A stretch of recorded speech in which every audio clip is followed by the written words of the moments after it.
سب کے لیے بھی. اسی طریقے سے قرآن سارے انسانوں کو مخاطب کرتا ہے اور سارے انسانوں کے لیے یہ ہدایت کا سامان ہے.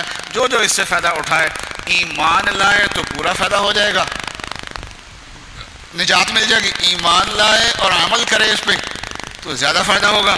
ایمان نہ لائے اور اس کے اصول لے لے تو دنیا میں اس کا فائدہ ہو جائے گا، آخرت میں بے شک فائدہ نہ ہو. اسی طریقے سے جو نبی اکرم صلی اللہ علیہ وسلم کے بعد خلافت راشدہ کا نظام ہے، یہ نظام بھی پوری دنیا کے لیے نمونہ ہے، پوری کائنات کے لیے نمونہ ہے.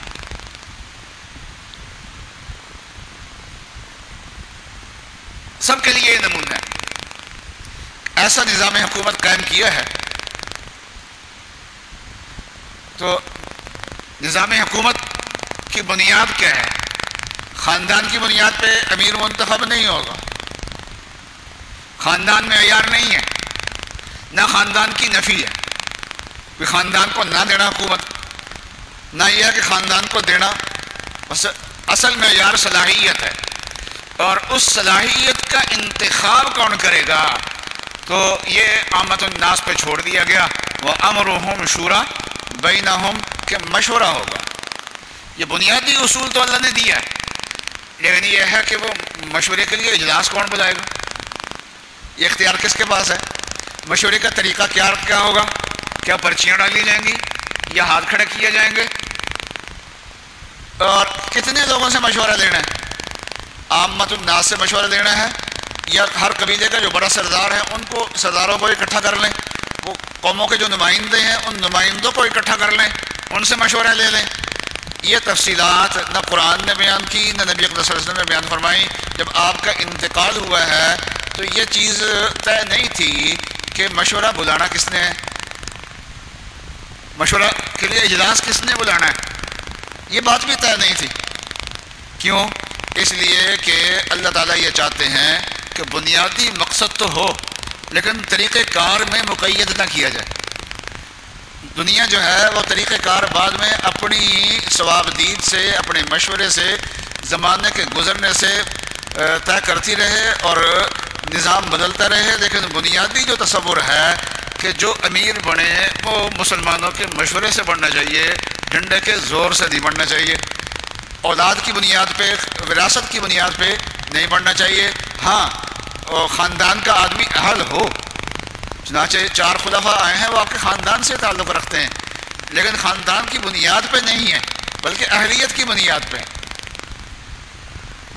پہلے خلیفہ بھی آپ کے سسر، دوسرے خلیفہ بھی آپ کے سسر، تیسرے خلیفہ آپ کے دوہرے داماد اور چوتھے خلیفہ آپ کے گہرے داماد ہیں خاندان سے آپ کے. بعض لوگ خاندان کی تو لیکن خاندان کی بنیاد پہ نہیں ہے، اہلیت کی بنیاد پہ ہیں. اور اہلیت کا فیصلہ کون کرے گا؟ وہ عامت المسلمین کریں گے. طریقہ کار کیا ہوگا لوگوں کے مشورے کا؟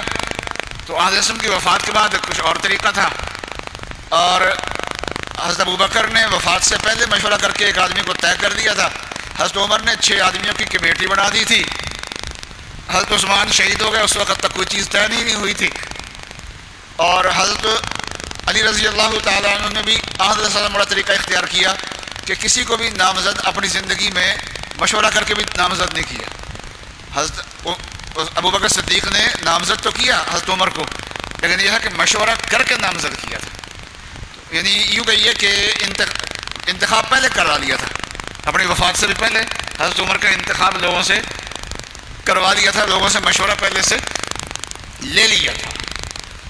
تو یہ خلافت کا جو 4 خلفاء کا دور ہے، ان میں سے جو پہلا جو 2 دور ہے یہ بہت اونچا دور ہے. اس دور میں جو حضرت ابوبکر صدیق کو وقت کم ملا ہے. حضرت ابوبکر صدیق کے زمانے میں حضرت وسلم کی وفات سے ہی اندرونی فتنے اٹھ گئے تھے جزیرۃ العرب کے اندر.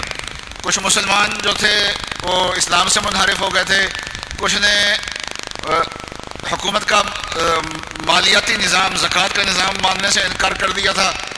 اور پھر یہ ریاض کا جو علاقہ ہے اس وقت یہ یمامہ کا علاقہ کہلاتا ہے. مسلمہ کذاب نے یہاں نبوت کا دعویٰ کر دیا تھا اور بہت سارے لوگ اس کو ماننے والے بن گئے تھے. تو یہ اتنے بڑے فتنے ہو گئے تھے کہ اس کو کچلنا حضرت ابوبکر صدیق کا ہی حوصلہ تھا۔ جو فیصلے حضرت ابوبکر صدیق نے کیے ہیں ان فیصلوں کے کرنے سے پہلے فیصلوں کو دیکھ کے حضرت عمر رضی اللہ تعالیٰ عنہ بھی لرز رہے تھے۔ اتنا بہادر آدمی وہ بھی لرز رہا تھا، یہ کیسے فیصلے کر رہے ہیں، اتنے سخت فیصلے کر رہے ہیں۔ وہ انہی کا کام تھا، انہوں نے ان فتنوں کو کچلا اور بالکل راستہ ہموار کر دیا ہے۔ اور اس وقت جب حضرت عمر کا زمانہ آیا تو دو بڑی طاقتیں اس وقت موجود تھیں، بڑی طاقتیں دو اس وقت موجود تھیں۔ جب حضرت عمر کا دور آیا وہ کون سی تھی؟ روس اور فارس کی۔ تو حضرت عمر رضی اللہ تعالیٰ عنہ کے زمانے میں یہ دونوں طاقتیں ٹوٹی ہیں، اور اسلام جو ہے وہ فارس کے علاقے میں بھی پہنچا ہے اور روم کے علاقے میں بھی پہنچا ہے، اور ہر طرف اسلام کا غلبہ ہو گیا ہے۔ اور حضرت عثمان رضی اللہ تعالیٰ عنہ کے زمانے میں یہ دو بڑی طاقتیں تو نہیں تھیں، لیکن بہرحال حضرت عثمان رضی اللہ تعالیٰ عنہ کے زمانے میں بھی پھر بہت سارے علاقے مزید بھی فتح ہوئے ہیں اور سلطنت اسلامیہ کو پھیلاؤ ملا ہے۔ اور حضرت علی رضی اللہ تعالیٰ عنہ کے زمانے میں اللہ تعالیٰ نے کیا کام لیا، کیونکہ اسی خلافت راشدہ کے دور میں آئندہ امت کو جو ضرورتیں پیش آنے والی ہیں وہ ساری خلافت راشدہ کے دور میں اللہ تعالیٰ نے نمونہ اس کا دکھانا تھا، تو اندر خلفشار پیدا ہو گیا۔ تو کچھ صحابہ نے آپ سے اختلاف کیا اجتہاد کی بنیاد پہ، یعنی خلوص کی بنیاد پہ، ذاتی اختلاف نہیں تھا لیکن رائے کا اختلاف تھا۔ اس میں حضرت علی رضی اللہ تعالیٰ عنہ ثواب پہ تھے اور ان کے مد مقابل تھے اہل سنت والجماعت کہتے ہیں وہ خطائے اجتہادی پہ تھے، اور خطائے اجتہادی پہ بھی اجر ملتا ہے۔ تو حضرت عمر نے ان کے ساتھ کیا برتاؤ کیا، ان کے مد مقابل آئے لڑنے کے لیے تو کیا برتاؤ کیا؟ تو یہ سارے معاملات، حکومت سے کوئی اسلحہ اٹھا کے کوئی طبقہ لڑنے کے لیے اٹھ کھڑا ہو تو پھر کیا کرنا چاہیے؟ تو تین قسم کے لوگ اٹھے ہیں، بعض صحابہ سامنے آئے ہیں وہ خلوص کے ساتھ آئے تھے، رائے کا اختلاف تھا اور وہ گناہگار نہیں ہے۔ کچھ غلط فہمی سے حضرت عائشہ رضی اللہ تعالیٰ عنہ سامنے آ گئی تھی، اور کچھ بدبختی سے آئے ہیں وہ خوارج تھے، وہ بدبخت تھے، حضرت علی کے فضیلت کے قائل نہیں تھے، وہ بدبخت لوگ تھے۔ تو تینوں کے ساتھ حضرت علی نے کیا کیا برتاؤ کیے ہیں، یہ سارے معاملات جو ہیں وہ حضرت علی کے زمانے میں طے ہوئے ہیں۔ لوگ کہتے ہیں جی ان کا خلفشار کا دور تھا، تو خلفشار کا دور ہمارے وجہ سے تھا نا، اللہ تعالیٰ نے نمونے ہمیں دکھانے تھے نا۔ تو میں عرض کر رہا تھا کہ حضرت عمر رضی اللہ تعالیٰ عنہ کا جو دور ہے یہ دور خلافت کا ایسا ہے کہ یہ حکومت چلانے کا ایسا بہترین نمونہ ہے جو ہمارے لیے بھی نمونہ ہے، اور کفار بھی اگر بہترین حکومت کا کوئی نمونہ جب پیش کریں گے تو وہ حضرت عمر رضی اللہ تعالیٰ عنہ پیش کریں گے۔ جب ہندوستان آزاد ہوا تو مہاتما گاندھی نے جب جھنڈا لہرایا تو اس وقت لال قلعے میں جھنڈا لہرایا تھا، اس نے کہا کہ ہم خلافت راشدہ اور عمر والا نظام نافذ کریں گے۔ کسی نے کہا کہ آپ نے یہ مسلمانوں والے خلیفے کی مثال کیوں دی؟ اس نے کہا تاریخ میں یہی مثال ملتی ہے، اس کے علاوہ کوئی اس سے بہتر مثال تاریخ میں نہ مسلمانوں میں ملتی ہے نہ کافروں میں ملتی ہے۔ تو اس لیے قرآن سارے دنیا کے لیے، نبی صلی اللہ علیہ وسلم نبی ساری دنیا سارے انسانوں کے لیے خلافت راشدہ نمونہ ہے، حکومت کا بہترین، کس کے لیے؟ سارے انسانوں کے لیے۔ اللہ تبارک و تعالیٰ ہمیں سے یہ سمجھ عطا فرمائے۔ وآخر دعوانا